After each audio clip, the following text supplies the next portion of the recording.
my G. Yeah, we'll show you FTP. Yeah, CDO. Welcome back to another episode of The Money Mentor with Graham Home. Today, again, we have two very, very special guests. This has been way too long in the making. So continuing on the Changing Lives Financially episodes and theme, big warm infinity welcome for Steve and Sooan. Hello. Hi, hello. This has been a long overdue. This is really. It's been quite a while, actually. It's a long time in the making. Why don't you give us some background on yourselves? Because we met in 2019, but let's go back prior to that. Who we are, what we do, what was our financial position? So my occupation is I'm a general practitioner, and my wife is a veterinarian. So we met Graham in December of 2019, and our position then was we had just built a house after purchasing some land, and the mortgage on that was $1.3 million.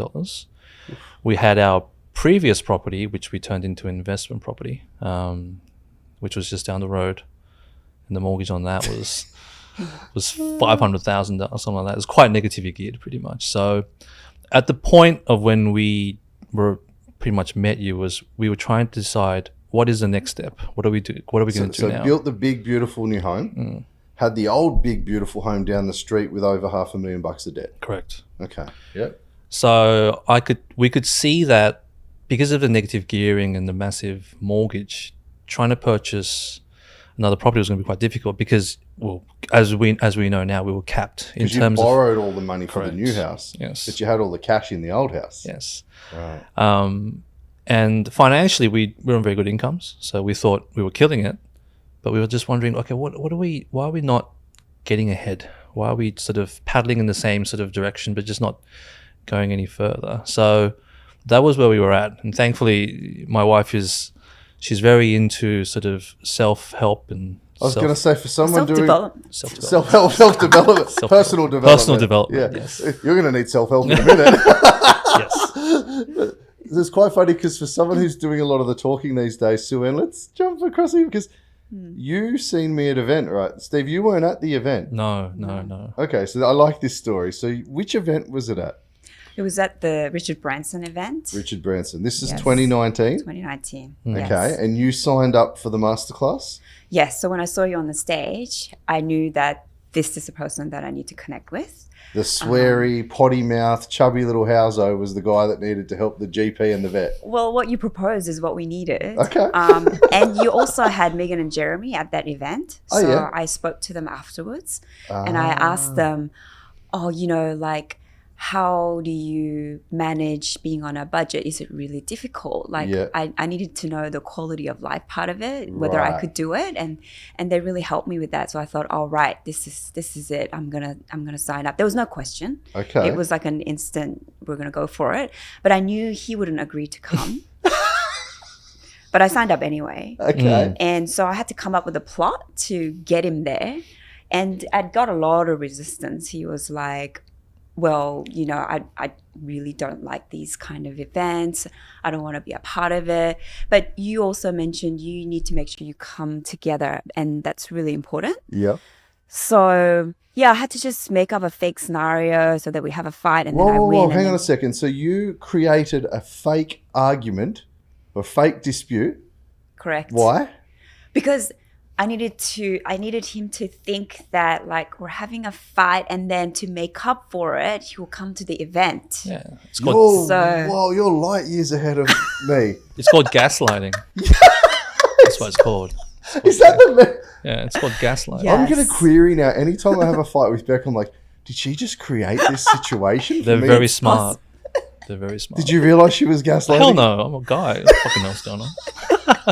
I've heard the story that you had a bit of a fight, so you had to go to make up. No, I it's didn't know it was a artificial. fabricated fight. Oh, yeah, it's fabricated. I thought it was a real fight. It's all part of it. So I made up this scenario. We had a fight. He had to come because he had to make up for it. Yes. And then the condition, he agreed, but the condition was that, okay, well, I'll go because I have to, but we're not going to sign up to anything. That was the condition. Okay. So we got there. Do you remember what the fake argument was about? Oh, no. You just made something stupid up, right? I do this all the time. Would you? So There's so many scenarios. It's Oh shit! This is the best. Okay. So we don't remember the fake argument, but I feel sorry for you now. he's very happy. Apparently, yeah. Apparently, I'm happy. He's always in trouble. He doesn't know why. Yeah, I don't know why. But he knows what he has to do to make up for it, right? Okay, Come to the masterclass. So here we are. Yeah. We're not buying anything. We're not signing up for anything. Correct. And I remember this one Yeah. because it was Ridge's World Square. Yes. We used to do them live and tour around, and I had no life. I was always traveling Australia, New Zealand, wherever. And sadly, we had the bushfires on the far south coast. Yes. And I remember because it was like the smoke and the haze was actually coming in the conference. It was a bit hazy and choky. But I remember because you sat like front or second row. No, front row. Front row, just off to my right, like center stage, 3 or 4 people to the right, like bang. Mm-hmm. And I remember because I'm looking and I'm like, this guy's looking at me. Like, he's eye fucking the shit out of me. Yeah. And I didn't know if he wanted to fight. And then he's writing notes the whole time. And I'm like, okay. Yeah. He's got glasses on. He's Asian. He looks really smart. He's got a cat. I'm like, this guy's trying to fucking prove me wrong. I remember that, like, 'cause you picture Avatar, like, smart, eh? And I'm like, okay, no. He's just looking at him like, and really intense all morning. And you were quite, like, laugh, quite polite, like, all good. And I'm like, I don't know. And first question of the day, boom, microphone. Yes. Do you remember? Yeah, I remember. And I remember the question too. But I was, in the beginning, I was just doodling because I was bored. I didn't want to. Drawing cats. I was drawing cat, like, I was not engaged. But I then, was thinking I was doing a great job. and then it changed into actual note taking. Probably about an hour in. I was like, oh. So you were a disgruntled husband. Oh, yeah. Oh, I'm just going to sit here and do as I'm told. And Sooan's probably steam coming out of her head. Oh, you couldn't have even been angry. It was a fake angry. Not fake. It's planned.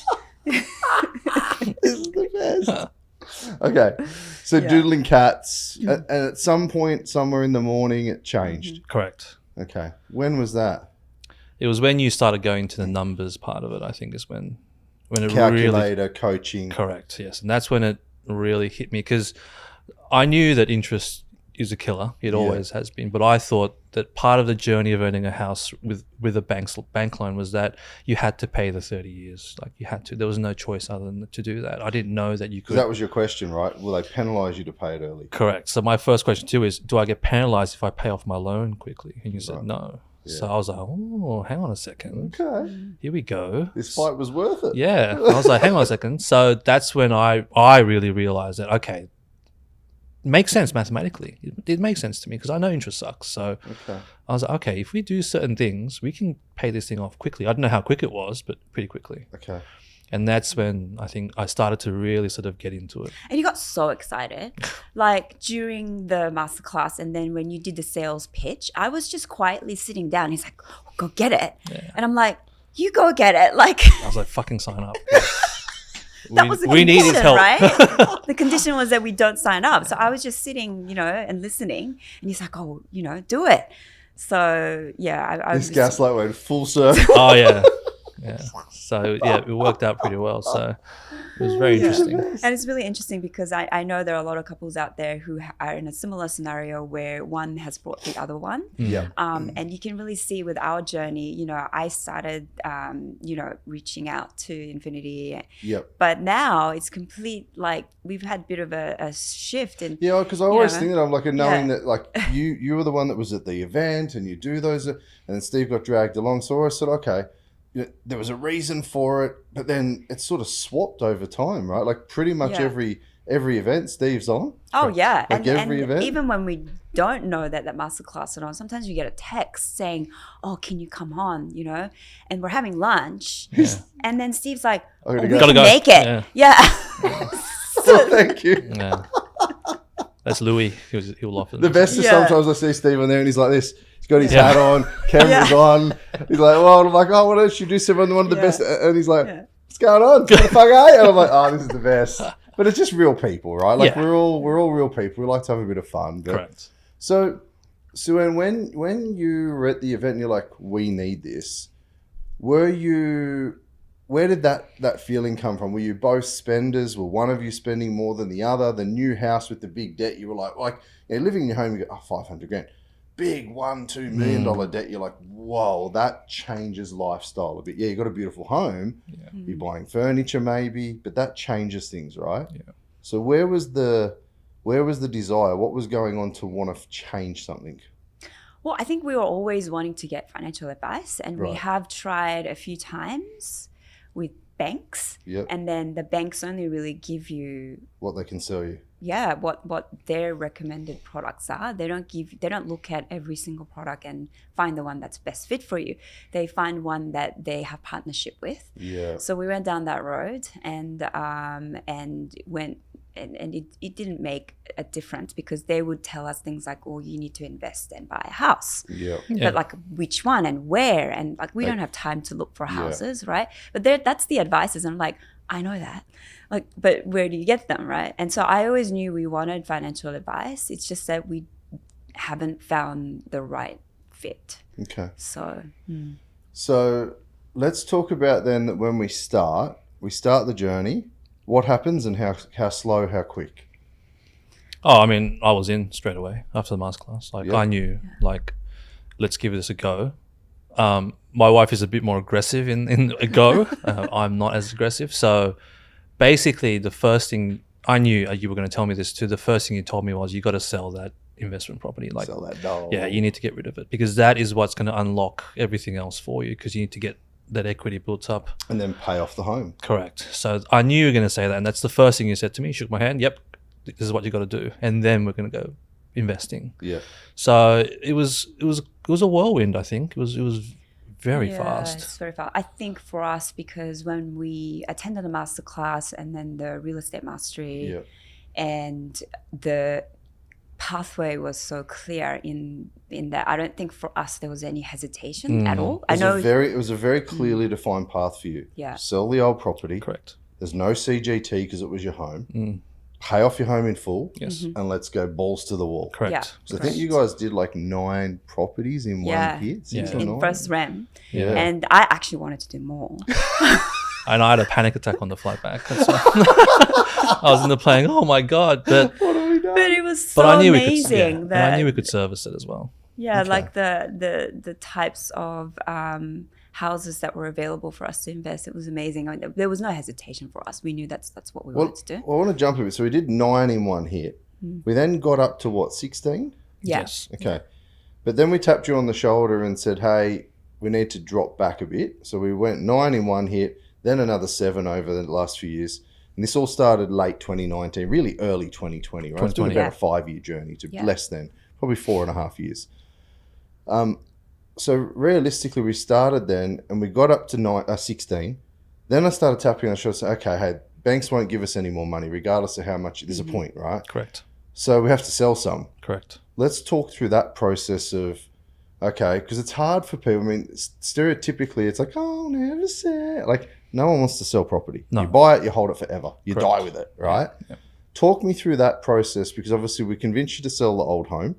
You did that thankfully with no, you would have held it otherwise and cop CGT. You did that with no CGT, but then we're like, okay, we're going to sell some investments. Hang on a minute. Talk us through that process. Is that hard to understand? For me, it's easy because I'm really into this now. I'm into Right. it. What about when we said sell the home initially? Because that's pretty anti-culture. It is Any culture, like Australian, like any society, like I'm not selling. yeah. For my culture, definitely, it's just unheard of. You don't sell property you've So held. hard to get, right? Correct, because it's so difficult to buy a house in any country. Yeah. And you just hold on to it forever, and you give it to your kids, or you hang on to it until you die, and that's your retirement. Yeah. To say the bit. So it's just not something that anyone ever thinks of in my cultural thing. So it's just something that we had to get over that hump. But I knew, like, mathematically, it makes sense, right? Yeah. It's gone up in value. You don't make money unless you sell. Yeah. So I knew it had to be done. I just didn't tell my parents. I mean, he's a smart person, right? So after masterclass, he knew that was the next step Right. before you asked. Yeah. So he knew it was coming. He's So going to tell me to sell that house. yeah. No, I knew because I was playing around with it, and I put in the scenario. Okay, what if we have this money from selling it? Yeah. And our rapid repay went down to 2 years. Yeah. And I was like, oh, damn, all right. So that's when I was like, yep, okay, well, let's go. But actually, even before we sold it, we saw our interest decreasing.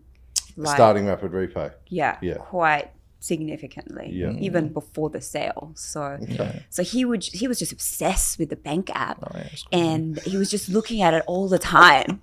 And then you know, you would see the interest, like how much interest you're paying, and You just got how hooked. much It was it's insane. dropping, and you know, like just that feeling of, oh my god, it's working, and just getting really revved up about it. I honestly can't describe it to you because the statement shows It's a money boner. yeah, interest charge, right? And it's Yeah, you just see it, dropping, and then it drops. yeah, and by you're like, thousands of dollars, and I'm just going, wild. what in the world and you is don't going you on? don't earn more money. No, You just move where your money great, sits. yeah, just moving it directly just into the math. mortgage. That's all it was, and it was just You get nuts. frustrated, but once you realise, I just like fuck, I should have done it way earlier, way earlier. Yeah, we don't realize we're trapped in that, you know, rat Yeah. race of having to pay all this interest to the bank. And people think that the less you pay to the bank, even though it's fixed rate and you're not paying any principal amount, that's the best way, right? well, that's how we're taught. We're taught the lowest possible payment right. for the longest period of Time. time. And our broker or banker tells us we're saving money.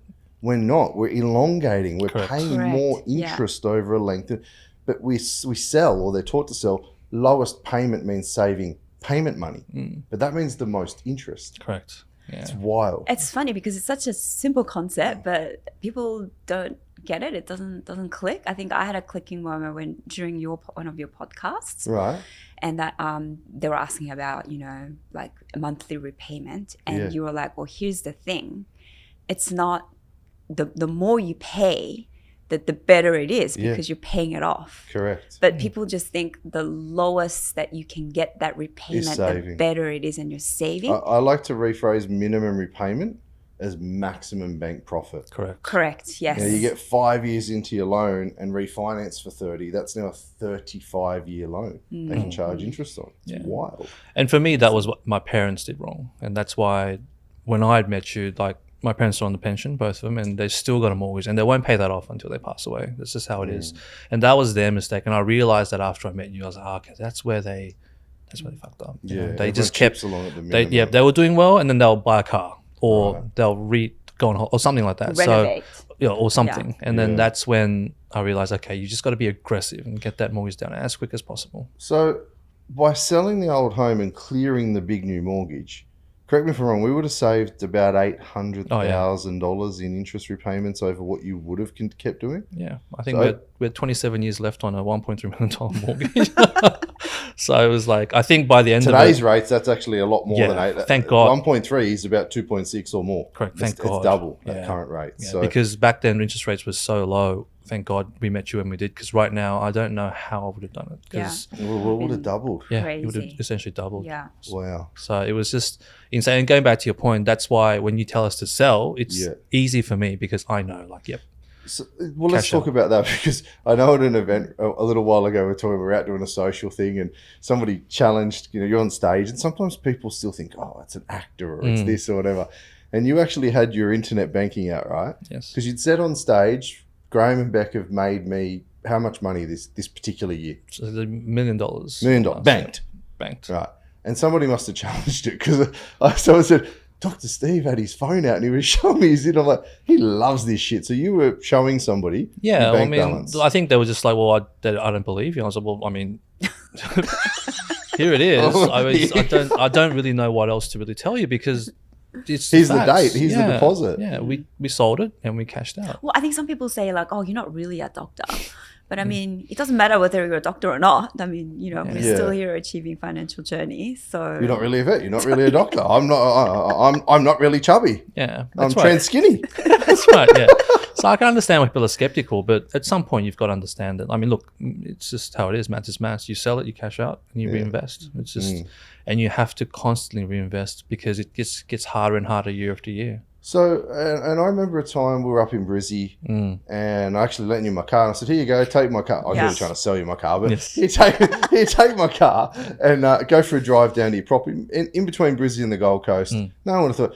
We paid about 500 and something for that property, Yeah, right? Logan was 550. Yeah, and today it's worth I think we ended up selling that for 900. yeah. 900. So nearly double. So 550 in an area that people go, oh, you wouldn't go there, low socio, mid socio-economic. I'm like, Parts can be, parts cannot be, Correct. right? Yeah. So we had a great little infill pocket there. Great. We made about 400 grand on that one transaction in only about 2.5 years. Correct. Yeah, it was 2.5 years. Yeah. 2.5 years. Yeah. Made over 200 grand a year. And that was quite positive gear too at the time because Yeah. we It got was such Great. high rents. Yeah, it was a Yeah. great Yeah, you didn't want to sell it. So yeah, so she's the one that doesn't want to sell now because she sees all that stuff, whereas Yeah. I'm like, yeah, sell, Yeah. sell. So we were able to liquidate 3 or 4 properties, pull in over $1 million. Mhm. 50% of it CGT discount. We've had Correct. them for more than 12 months for an Australian resident tax purposes. Yes. So we're really in a position now where if we were to liquidate, one of the properties might make $1 million, 500, sell 2. We could continue now to really liquidate a couple of properties each year Yes. and pull in $1 million a year. Yes. If we had to sell or wanted to sell, right? Yes. That's pretty wild. Yeah, Yeah. because the pipeline that you guys have set up for us is that's how it is. We get a couple of properties coming in every year, and we sell a couple every year. So it just rolling the ball down the hill. So Pretty much. tell me about that journey, because if Sooan let me, you'd have 35 properties under your Yes. control today, right? Very They'd aggressive. be all daisy chain, like hyper aggressive, super excited. Yes. You would pull that, so yin and yang, but perfect circle, right? And you pull that back a bit more practical. How do you find that balance as a couple to get on the same page for people at home? Yeah, I think that's a really good question because everyone has that, I suppose, balance. Yeah. For us, it's me that I want to go faster, and then he wants to, well, he's very conservative and wants to slow down, and it works really well for us because we find the middle way or somewhere in between where we're both. So whilst you want to take it too far, probably, Steve wants to protect it from going too far, but you end up finding a balance in the Yeah, middle. we Is that? do. Yeah. I think the key is since we've joined Infinity, we talk about finances a lot more. Yeah. As in, we discuss it together a lot more, as opposed to she does the banking and whatever. We Yeah. discuss it as a How often would you talk about money together now? all the time. We're Really? always talking about it. Yeah. And then Sickos. after real estate mastery classes, you were pumped up Yeah. again, and then Yeah. and then we'd just like be talking about, oh, which one's positively geared, how much mortgage is going out from that, and Yeah. how much are we profiting, what's the net percentage return, and Mm. it's natural for us now. Yeah, because I have a really wild strategy in mind for you guys when we have our next meeting. Oh, Nice. I'm excited. Good. Well, we're talking about this with someone else, right? Let's just use a round number, $1 million, just an arbitrary figure. It's a big one, and we go, okay, we've got cash right now. So we go, okay, we could put $100,000 is 10% deposit on $1 million. $1 million property moves 10%, 100 grand profit. You just got 100% return on investment. Your 100 made 100. Yeah. Because your return is leveraged on the asset value. Yeah. If the market moves. 100 grand, put into shares. 10%, $10,000. $10,000. There's such a disparity between the two. Yes. So I kind of had, we'll work through this privately in our next session and we'll do this, but I kind of have a wild strategy in mind for you guys now that's a bit of Sooan gets a cake and eat it too, but we can stage it for Steve's brain for both where you meet in the middle and go, right, we could control all of these assets, one settling next year, 2 the year after, and you now understand Yes. we'll sell the first one to settle the 21st one, if that makes sense. So I actually have a bit of a strategy one, which we're going to work through with Karen, but that's actually full on. Sick. Where if that is sick, fully sick. But if we were to execute that correctly, you listen to Doc as much as me. Yes. We have a housing crisis. It's a commodity. It's disgusting. It makes me sick, but it's a crisis. The haves and the have-nots, and it's getting really fucking difficult. People need roofs over their head. Yes. Investors are going to have to help supply that. 100%. So we're in interest rates go down, continue to go down. That means people can afford to borrow more. If people can afford to borrow more, they can afford to spend more. The only way then means that prices go up a little bit. We don't have enough, so we have a supply-demand issue. People can spend more. More people can enter the market because their capacity is better. That points all signs to growth. Yeah. Which we're now seeing in the mainstream media, all right? So if things continue, let's look at it this way. Use Doc's 40-year average, 6.8% for the capitals. If we were to go out and get another one property, we're going to make 68 grand. 10, 680. Right? So we multiply that and go, right, what amount of assets do we want to control to just get that 6 or 7% growth, hopefully. Yeah, and that's pretty much all we're aiming for, not big numbers. Just No, we don't need 30, 20 returns of shitcoin, Australia Correct. coin, Ether. Like, we just want like 5 to 7%. Oh, anything between 5 to 10%, I'm happy with year in, year out. That's all I need. So I think that's the other thing that people need to understand. It's not a get-rich-quick scheme. It takes time. Yeah. It takes years. It took us 5.5 years to sort of get to sort of where we can finally see the cashing in and getting the big numbers coming in. So, and that's when I initially met you. I thought, okay, this is a scam because it's a get-rich-quick scheme. But now I realize it takes time. You've got to build it all up. You've got to stick to your budget. You've got to cut down your expenses. You've got to cut your mortgage down. And then that all takes time. And then eventually that ball rolls a bit faster down the hill and you go, oh, now it's working. Now the tax benefits and all that stuff. Well, let's talk about budget plan, etc. because you guys like nice things. I like nice things. I mean, you sold cars. Mm-hmm. You cut back on clothes, shoes, maybe dining out. Yeah. Big Talk time. to that because you're living a pretty comfortable life before, yeah? Yeah. Well, I think like everybody wants to live above their means. They want to show and they want to like look flashy. Yep. And it's really important because it's your image, right? Yep. And I think we're doing a little bit of that before we met you because little bit. we felt like We're doing a lot of it. well, Stop making, gaslighting, Steve. Yeah. No. you know, like a decent income. And I thought we're at a good place and you think you're going okay until you rip it apart and you really have a close look at it. Yeah. And you look at the outgoings and it's ridiculous how much outgoings that we had before we met you. We kind of, when we set the weekly budget, that's when we knew, oh, okay, this is how much you're spending. Yep. Like there would be weeks where I would go wild and then he would get really stressed because he would see all these transactions going out. But in my mind, I'm thinking, well, we're in a good place. We can afford to do this. Right. And I think that's the problem. People like really live above their means. Okay. So How hard was it to curb that? Because honestly, previously, 2 very good incomes, and you were keeping up with the Joneses, living a nice life. big You worked time. very long, hard hours. yeah. How hard was it to curb that and not get, I'm just being facetious here and say handbag, shoes, whatever, and I go to Bunnings and get tools or buy a new Porsche or what, I'm just being facetious. But how hard was it to curb that mentality and how long did it take to change a bit? For me, it was easy. Okay. For my wife, very difficult. What sacrifice did you make to give people some context? Did you sell a car, stop buying clothes? Yeah, I sold my Porsche, like third car, so my weekender, which Third car. I wasn't using. So like all these Three things cars. that I thought you had to have if you were successful, and I said, let's just get rid of it because I knew that selling that I could buy a property with it. Yeah. You know what I mean? It went up in value. Correct. So I was like, yeah, we can do it. So, I mean, I don't really spend a lot of money week in, week out. I'm not really that kind of person, but I do like Nice things. I like things like He watches. loves cars, so and he'll cars. just go out and buy a car. Yeah. Right. So yeah. So that sort of Same. things. I know, and it's a big problem. Yeah. You and Lou. So Yeah. Even today, I was on my phone. I was like, oh. Yeah. So that, but for me, I understood like long-term gain, short-term pain. So Why yeah, you're all right. doing it. Yeah. Whereas she had a bit more sort of struggle with it, and she still struggles, honestly. But I think So it cars were works. your vice? Mm-hmm. Okay. Sooan? I think it works for us because he's not a spender. Yep. So So when he doesn't He's- spend in the week, you're allowed to Yeah. spend during the week? well, I think we have this agreement because we're doing this together. It's a journey that we're on together, right? Yeah. And so whatever money that we have aside for the week Yeah. is for both of us, i.e., me. I knew that was coming. It's for both of us, Yeah. i.e. So me. so we get our money on Monday, and so by Thursday, Friday is very shaky, right? Yeah, Steve goes to buy a coffee Oh, it's in gone. between Oh, patients We were just talking about it over lunch today, and he goes, "Oh, like it happens all the time, where he'll go out and buy, and he'll buy something that's not very expensive, like a $20 lunch, right? And it'll get declined. walk of shame. But Yeah.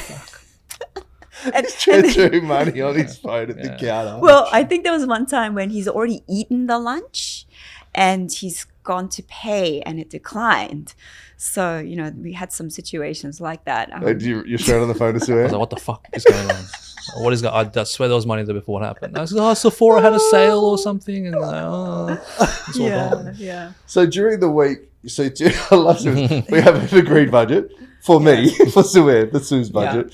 So, Steve, you typically buy lunch, but you wouldn't buy anything during the week. Is that what I'm hearing? Yeah. But Sooan, you still like to spend during the week. Yeah, Okay. I do. But I have to say, I think from this journey of budgeting and having an amount Yeah. and having like the card declining so many times, you just kind of learn how much is in there, like where your money's going. Yeah. So when I'm spending, and I still spend, but I know that, oh, wow, I've spent this much. It means that I'm not going to have that much left. I was going to say, just to give context for people at home, we're referring to your food fuel fund account here, right? Yes. So what's your food fuel fund? $7.50 a week. So $7.50 a week goes into a joint account, Yes. and you tap that till it's zero and it declines.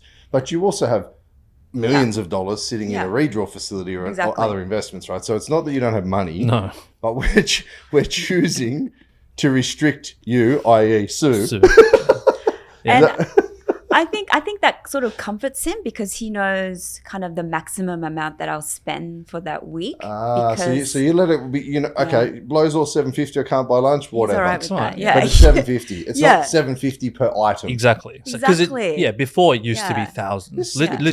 teamwork. Yeah, so DCG, even though I'm spending it all, he's very happy because there's a limit of how much Well, I no, can because spend. there's properties. So Ah.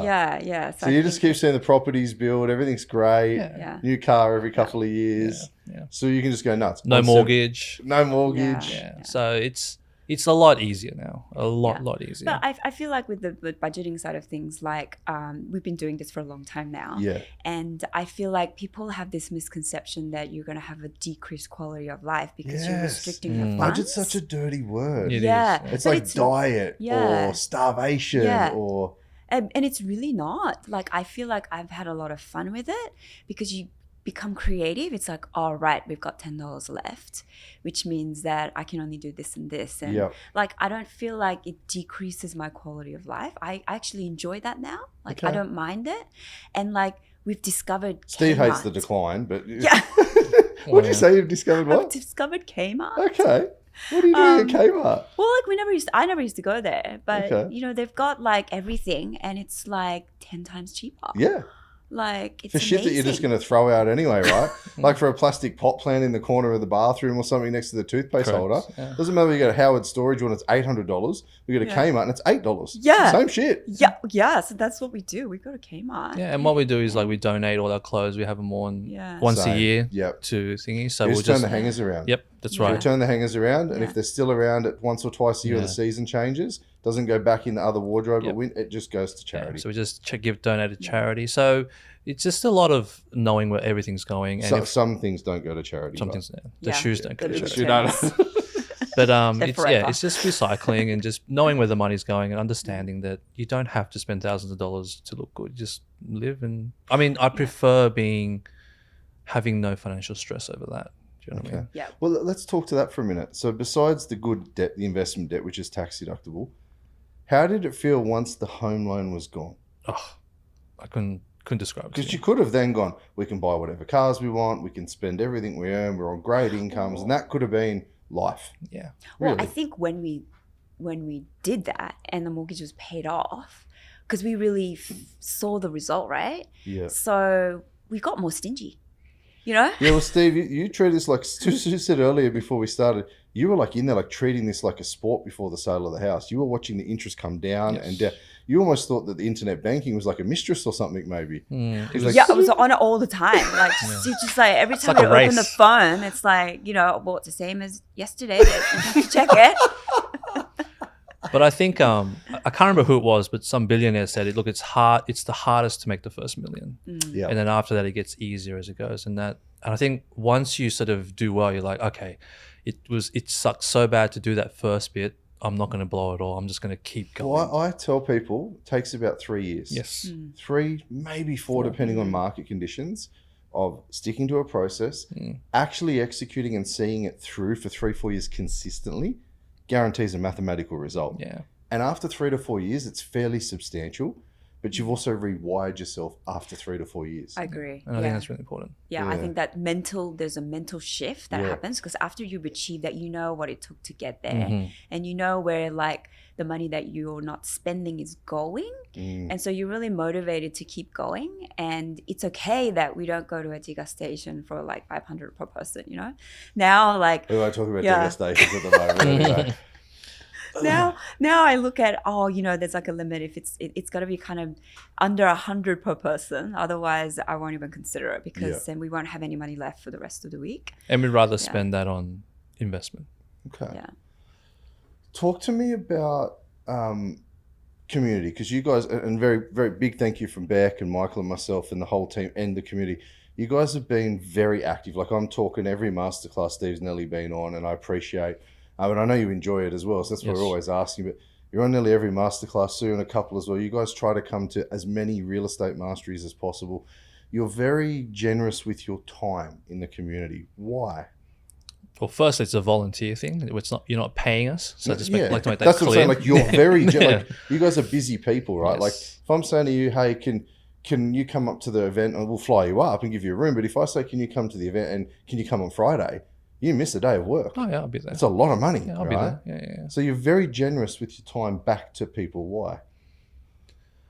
I think when we were first starting, again, I'll say thank you to Megan and Jeremy. Like they really helped us a lot. Right. Like So they were somebody to bounce off and they were like, especially Megan's story, like that hit and me. these aren't big income people either. No. For people that like the everyday driving forklifts, very beautiful, authentic, everyday people, right? Yeah. And I think So you were able to bounce off them? yeah, and that just following what they said, sort of like I understand that Infinity and all that does their thing, but sometimes you want to hear from someone who's done it as well, and then you feel like, oh, okay, they helped us a lot to make a decision, and understanding what they did for us, like we sort of want to do that back to the newer clients, and we've met a lot of wonderful people here, like a lot of friends. We had dinner with Craig last night as well, Craig and Kim. Craig and Kim? Yeah, like just people we've met through this, because you can't talk about it's hard to talk about money with friends and family sometimes. It's a bit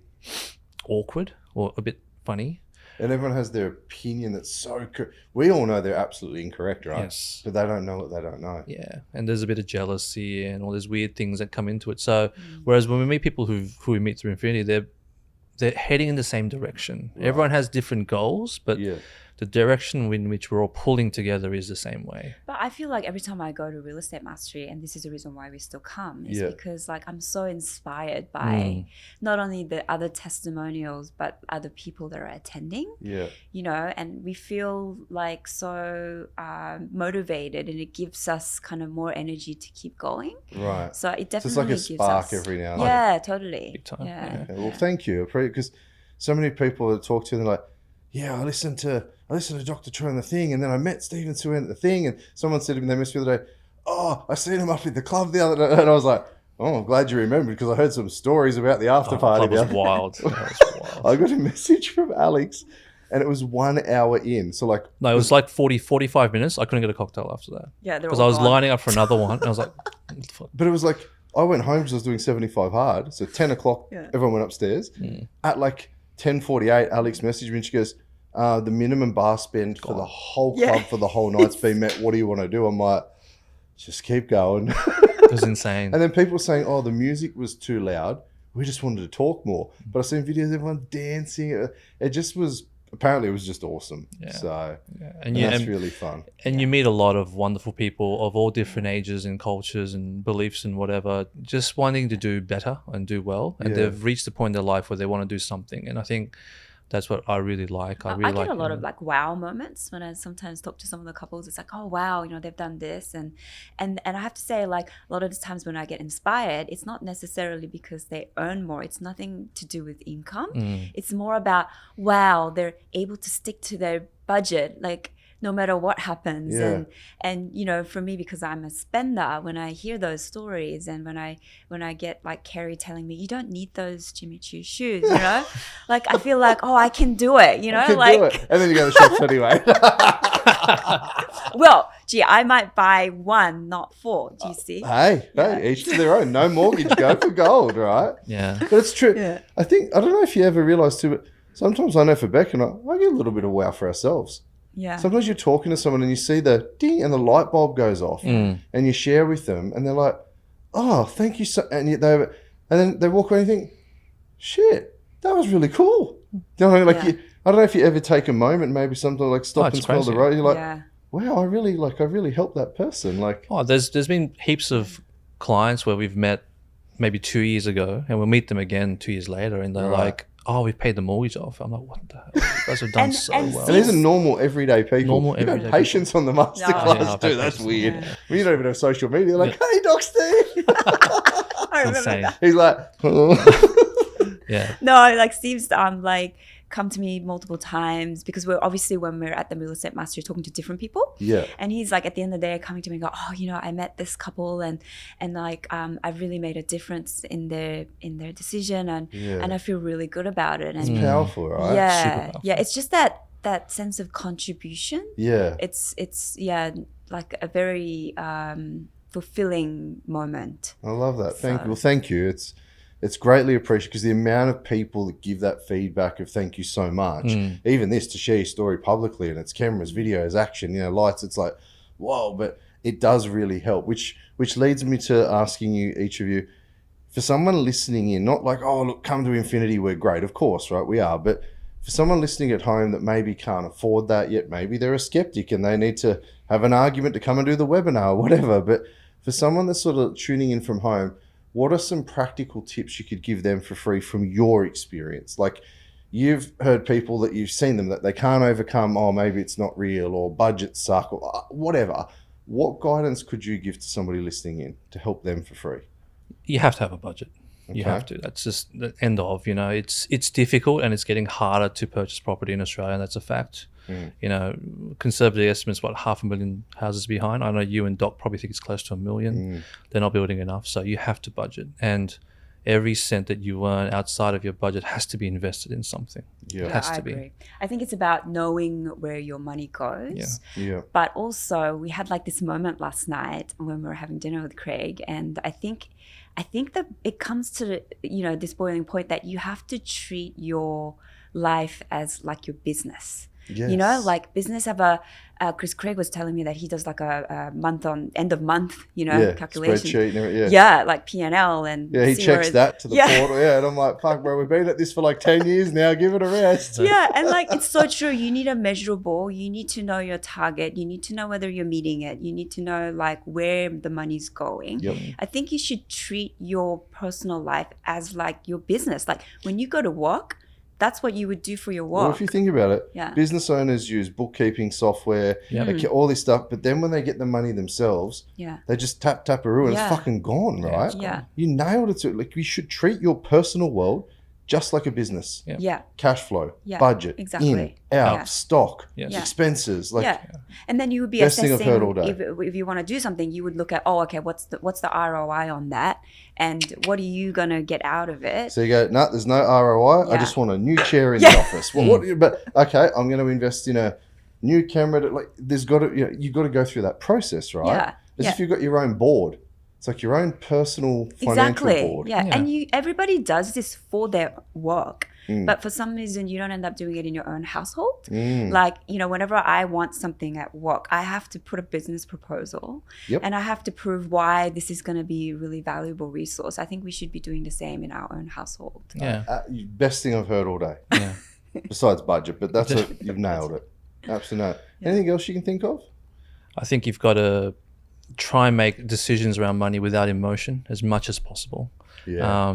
It really is just numbers, and you really have to try and divorce yourself from that. And I think that leads to sort of better decision making and clearer thinking as well. And much like Sue said, you've got to know where your money's going. You have to. It's your money. You've worked so hard for it. You should know where it's going. You should know what every cent's doing. So, and every cent should be making money for you as well. And which goes on to the point is you need to be investing. Yeah. And then it's okay to ask for help. It's okay to understand that, look, I can't do it on my own. I need someone to help me out. And it's okay to be like that, because you can't know everything in life. You just can't.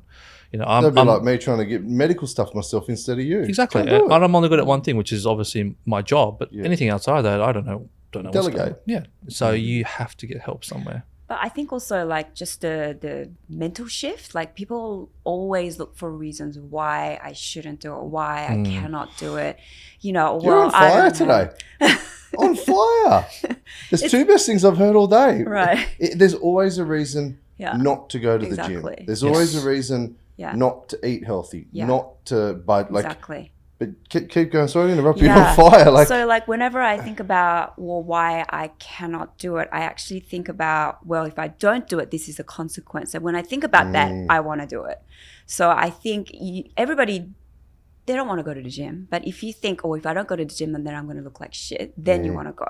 So I think you have to kind of think deeper. And I think one of my barrier was that, well, a lot of people have the same barrier in that they think, well, I don't have as much income. My income's not high enough. Yeah. What I learned from Infinity is it's nothing to do with your income. it's what you spend. Yeah. Yeah. People don't understand that, but I seen you it in know, the group this morning yeah. from a new lady. Hey, I'm a single. And I was going to the cafe for breakfast. I read going to come like, and sometimes let the baker bake. But sometimes I'm like, you know what? I'm just going to remove myself for a moment. And I finished my breakfast at the cafe. I opened it again when I got in the car, and about 17 or 20 Infinity fam had like responded. I'm like, okay, the community's got this, because it's kind of like a statement, not a question. Right? You see it now on the thing. People say things, but they're looking for validation of why I can't. Yeah. Yeah. And like it's so common. Like Yeah. I can't do this. But you're right. Like ask yourself, okay, well I can't. Well, what would happen if I can't? If I could, what would the difference be? If I could sell my old home tax free, oh, okay, that saves me $800,000, $1 million. Okay. Oh, I can't because I don't want to let go. Yeah. Yeah. Well, that's mathematically illogical, Stupid. irrational, Yeah. stupid, right? Yeah. And I think it's also like making sure that you leave your mind really open. I know a lot of people, they can do better and you give them advice, but they're unwilling to do it. Well, they're called assholes. But the new one is knobsticle. Oh, okay. Yeah, knobsticle and assholes. Yeah, like I think you have to ask You guys have yourself- seen it. Yeah. You've seen it live in the totally. room at RAM or on a Yeah. It's like, hey, blah, blah, blah, blah. I don't want to do that. You do you, boo. Yeah. Cool, bro. Yeah. Refund. Yeah, refund. See ya. Yeah. Yeah, and So, I think that's it's really interesting great. to hear as well. You had dinner with Craig and Kim last night. Yeah. Sounds like you guys have really made a lot of good friends on the journey as well. Totally. Heaps. As long as they didn't tell you to catch the tram and the bus or anything from the bloody airport, Craig. He was a bit cranky because it wasn't near his house. It wasn't near Eve. So Oh, we got him really? to drive out a little At bit. Nobby So Beach. Oh, you made him go in his big truck, or was he No, it in was the in TT? TT. Oh, please, it's down the road. Yeah. But no, we love him. So, and like you said, we've met so many wonderful people through this, and people that we really get with, sort of on that sort of basis. We just get them, and it's just seeing each other grow and seeing how the community supports each other is just the best thing, I think. I think just like, when we talk to the other testimonials, they don't realize how amazing they are. And we really feed that energy off. Like, I'm just so inspired by, for example, like Adam and Shanae. Yeah. And I mean, the number of push-ups that man does, I mean, Every day. He broke his back and he still crawled around the Yeah. yard for 75 hard.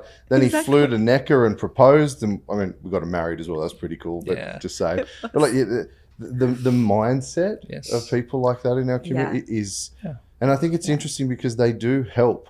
A lot of people come in. There's no excuses. No. You can have result. We don't have excuses here at Infinity. No. It's just results, right? If there's excuses, see you later. Refund. Yeah. Doesn't work. Yeah, I think that's really important. I think people just need to understand that you get on it. You got to do it. Yeah. Just get on it. Yeah, and you just like really be open. Ask yourself, what does it take and what does it mean for me to be open? Because some people say I'm open, but they're not. Yeah. So I think you just have to really like be a blank page and go, well, okay, I don't agree with it and I don't want to do it, but what if you did? I think you need to, before you say no, really consider all of the different possibilities. I love it. Yeah. I love that.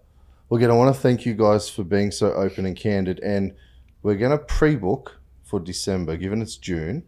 We're going to get you back again, if that's okay, in December. Okay. Maybe earlier. Okay, I didn't know this. Yeah, you do now. Surprise! Part two. Part two. But before, so we're going to do that, but I want to talk to you and say, right, where do you see yourselves from where we are today? Home loans paid off, good investment portfolio, money coming in. What do we want to achieve, or where do you think when we sit down in December, what could you commit to? Where will we be?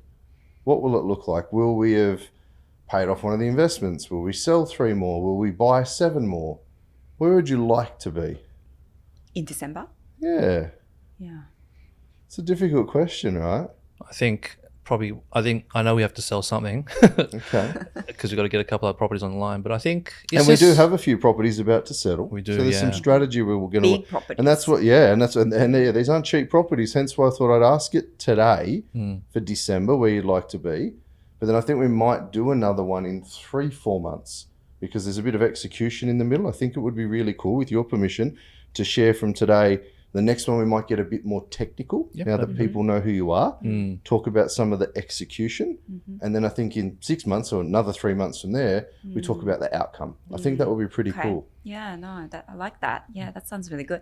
I'd really like to see, like, you know, our assets and our financial planning really, like, dissected out. Yeah. And looking at the So gaps. here's our assets. Yes. Here's our liabilities. Yeah. Here's our net wealth today. And then what do we do with that? Because Yeah. that's the key for you now. Right? Like, Yeah. you can kind of do anything. Oh, well, if I sell that, I can buy a Porsche. If I do this, I can buy a whole shop. Like, whatever it is that we like there's quite a lot we could achieve. Yeah. So I think that's a good point. If we dissect that and go, here's the Yeah. asset base, here's the liability, here's the liquidity. Yeah. Yeah. What's the planning for the liquidity?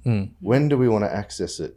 Because when we do, we're going to have some tax implications, but also some tax discount. When do we need to versus want to, and why? If that's a fair comment. Yeah. Because if we don't need to, well, we shouldn't want to. So it's about balancing now. Do we keep building and sell 1, buy 2?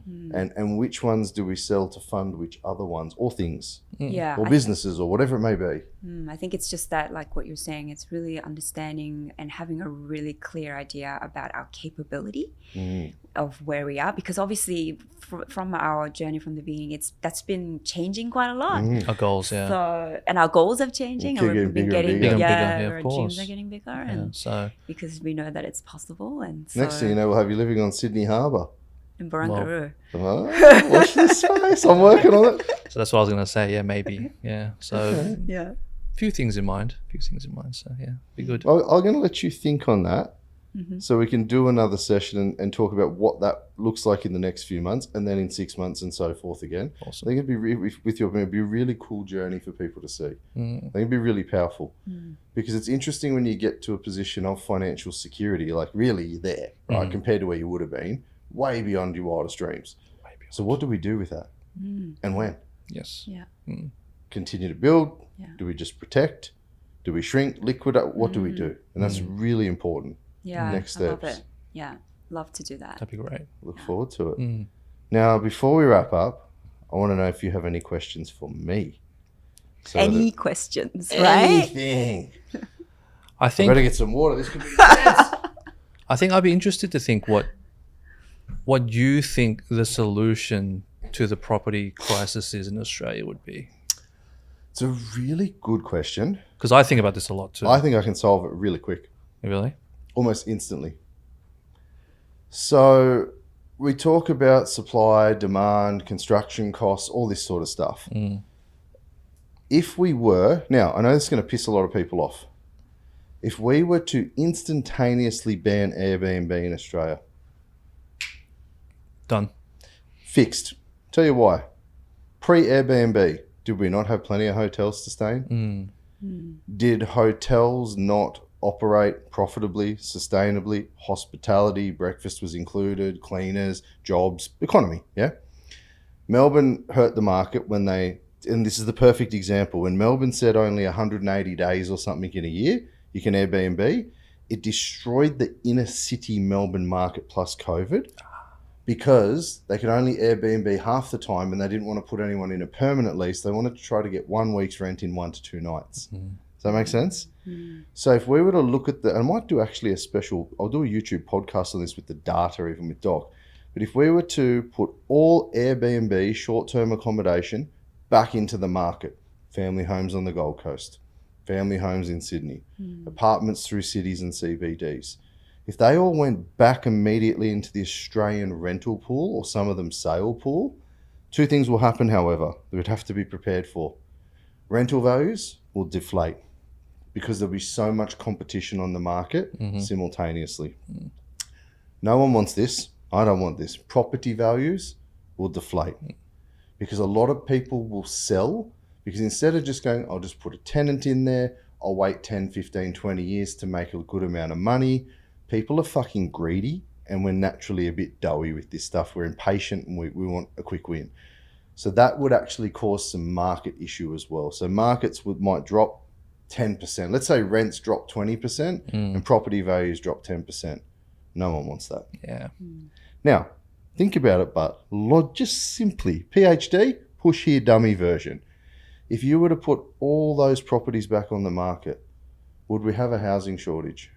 I mean, it would help. I think it would probably plug it. I'm going to go get the data and check it. Yes, rents will drop. Yes, values will drop on paper temporarily. Interest rates are also dropping, which will kind of counter that rental deflation. Yeah.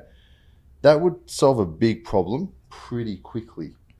Now, the investor, I'm an investor. You can't tell me what to do with my property. Well, Airbnb, cool. Is it really a thing? Sleeping in someone else's bed, clean, what's it doing for our economy?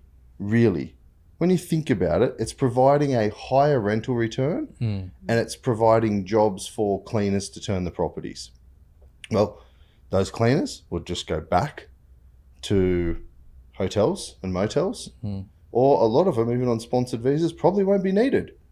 That means that's a job that's no longer needed for people to come into the country and do if Australian families don't want to do it. So I've got some preliminary numbers on it, but I'm going to do some data on it. But I think that would solve a big problem overnight. Otherwise, what we're entering now, because we're constantly trying to stimulate the dream of home ownership and first home buying, we had what's called the profitless boom. 2,500 builders went broke in a year or two because they just put all these incentives in place. Home builder, first home buyer had to be brand new to stimulate the economy.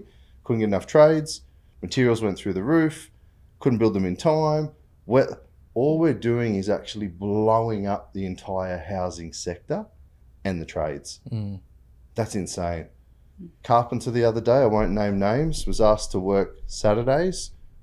Mate, I'm a fucking chippy. I don't work Saturday. I get me 450 G's a year. There's no bloody way I'm working Saturdays. $450,000 a year for a chippy. Doing well. On a construction site. What's a GP earn? Some GPs aren't earning $450,000. Hell no, I think the average income is 180. So no disrespect to trades. I've fucking plenty of friends, clients, but that shows you that something is out of whack. Again, unions versus non-unions, controlling costs, all this stuff we're seeing in the media now and legal stuff. It's gone too far. It has really gone too far. Outside of that, the supply chain. We've got so much land in Australia. We do. Right? It is deliberately choked.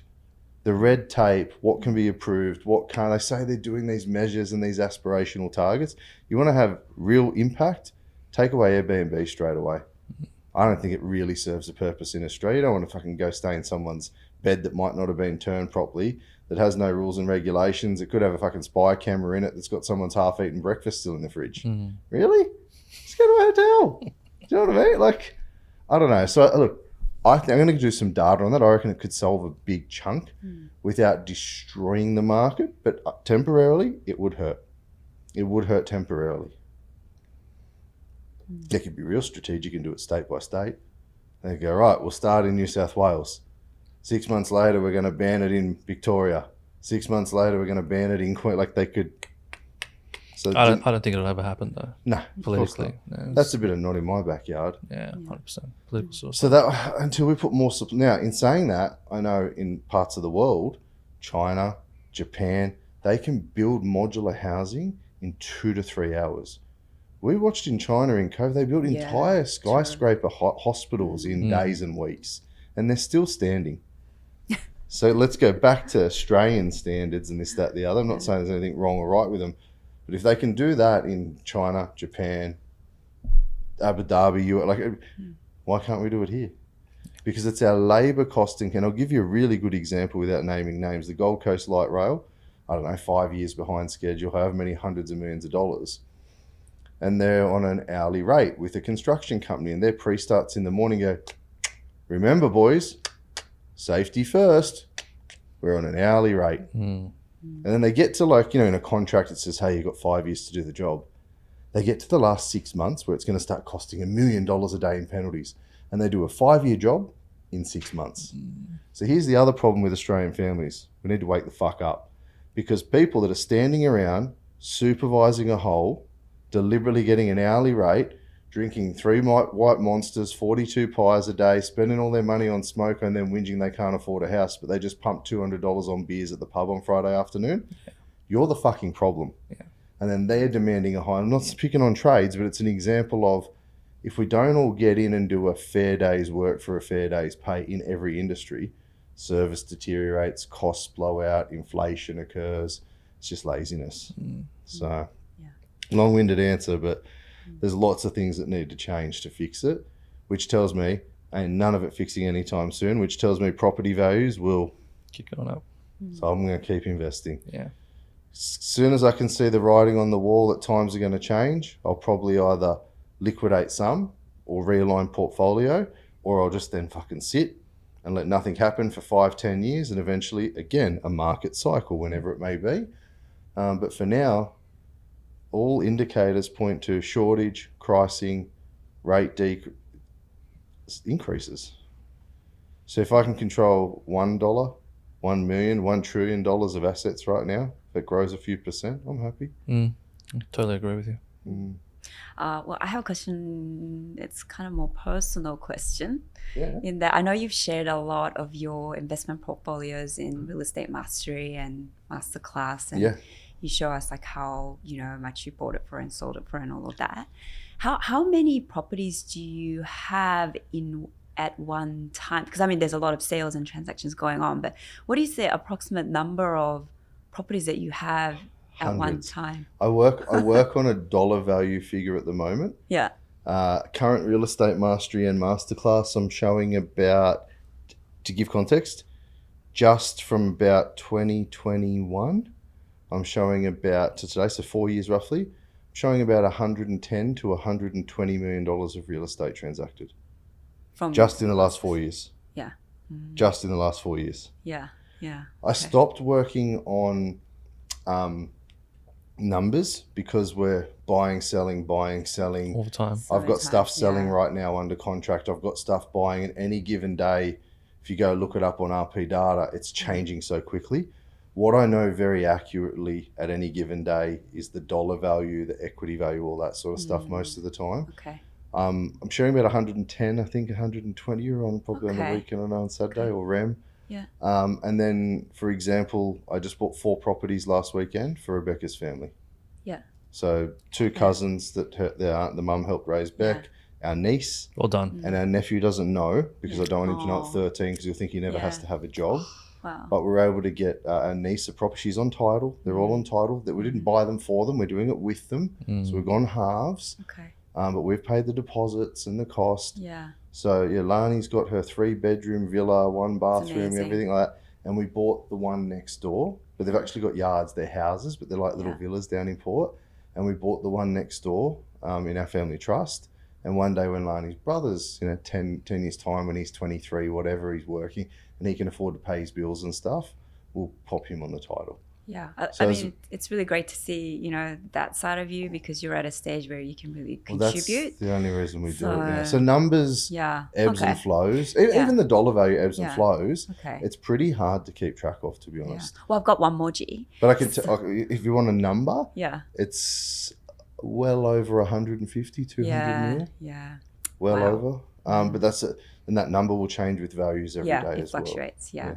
Yeah, I've got one more. So I know a lot of people like love boats. Yeah, And I know you have your opinion on boats because you've had a boat. I sold it. I know you sold There it. was 2 great days about the boat. The day we bought it, and the best day was actually the day we sold So it. that's my question. Did you profit out of the sale? No. Yeah, I think Absolutely not. right. Yeah, because So don't buy a boat. don't buy a boat. Best boats are other people's People's boats. Or just charter. It's actually not that expensive to just go charter a big with some for 4 hours, catering, all that sort of not. Just charter it and walk on and walk off. The reason we did that was specifically for, and remember, we had 50 people 3-4 times a day, like we had hundreds of people in 2 days, once a month, and it just sat there and got dirty and broke, right? So we used that purely for the business, for entertainment, for that 2 days a month, and then it just sat there and just floated. So we bought the whole, did it up, all of that. It just was a business tool. It wasn't a great tool. It was a liability. It was probably one of the dumbest things I've ever done. Sounded like a good idea at the time. It's like a stupid idea. Oh, so you didn't profit from the sale? Hell no. Yeah. Okay. Yeah, good to Captain, know. is Captain Pete? Yeah, Captain Pete's still around? Yeah, Okay. yeah. So he's actually about to drive the boat to Western Australia to the new owner. All right. Oh, So- the new owner is in WA. So we didn't lose money. Okay. We didn't make money. Oh, okay. I got out for what it owed us, Okay, good. plus all the time of usage. It's a net really. We love Captain Pete. Yeah, so Pete's still here. When the new owner's doing some work to it at Gold Coast Marina, when it's done, part of the deal was they get Pete to take it, I think, halfway back to Western Australia, just till their new captain gets used to it. Yeah. So it's Okay. a Yeah, I knew great- you sold it because you stopped asking at REM whether anybody wants to buy a it. boat.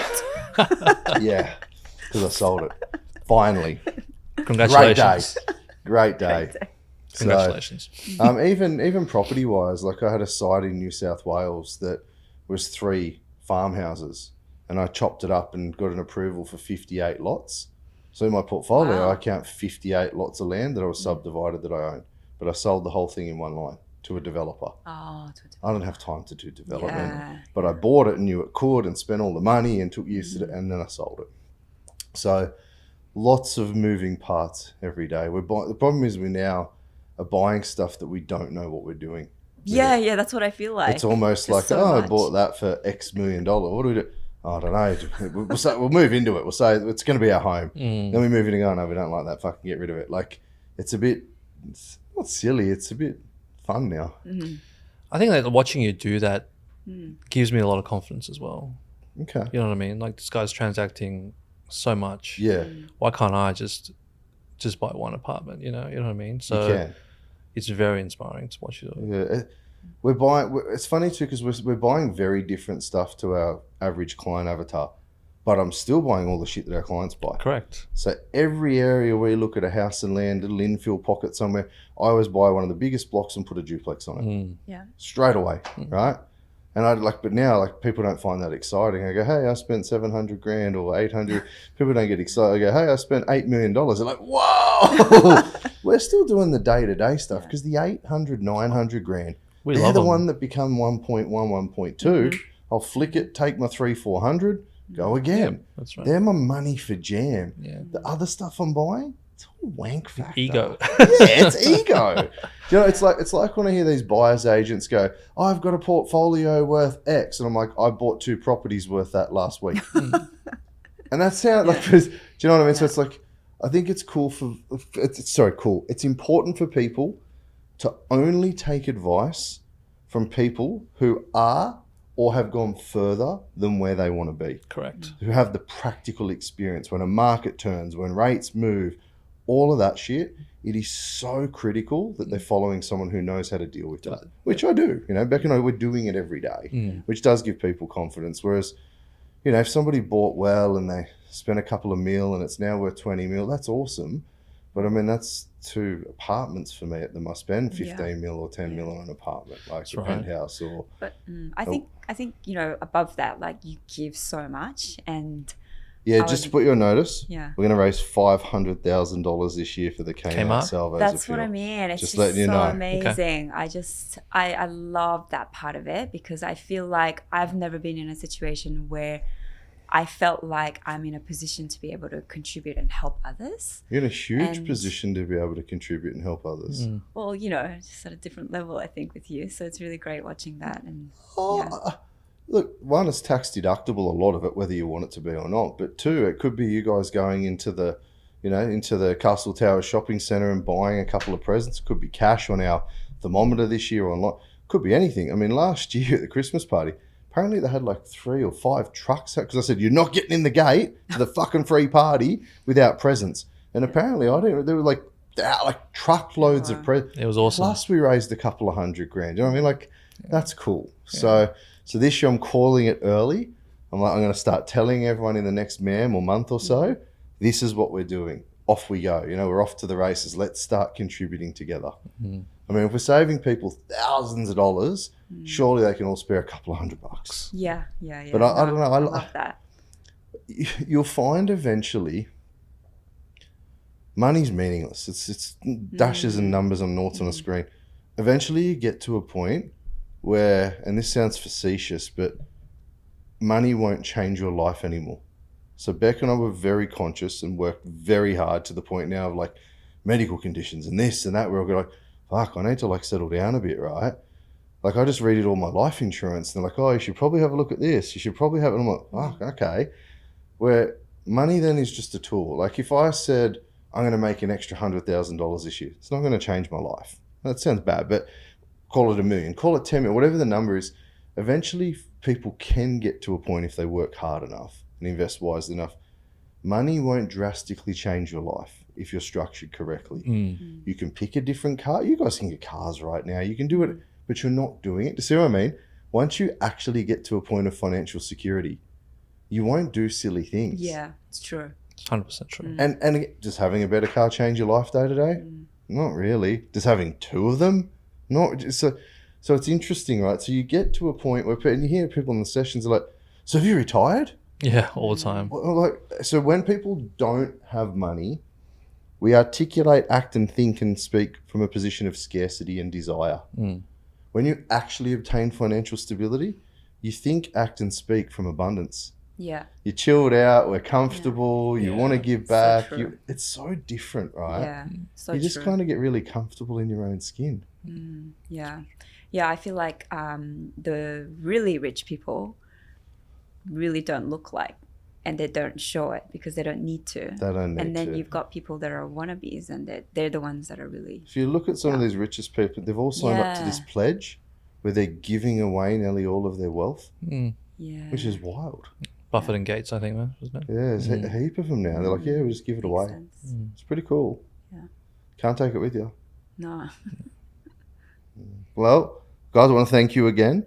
It's been a pleasure. It's been a long time coming. We'll do another one maybe in a couple of months. We'll reassess the position, put a bit of a strategy together, and whatever you're comfortable with, maybe we'll share a bit for people listening at home. And then we'll maybe monitor that every 3-4 months or 6 months and just share that journey so other people go, oh, shit, I can do that. If one person can then grab it and go, oh, yeah, I can do that. Happy days. So appreciate you sharing and appreciate the impact. Anytime. Yeah, great. Thank you so much. Thank you We so look much. forward to the next session. Thanks, guys. Cheers. Thanks. My G, my G, my G.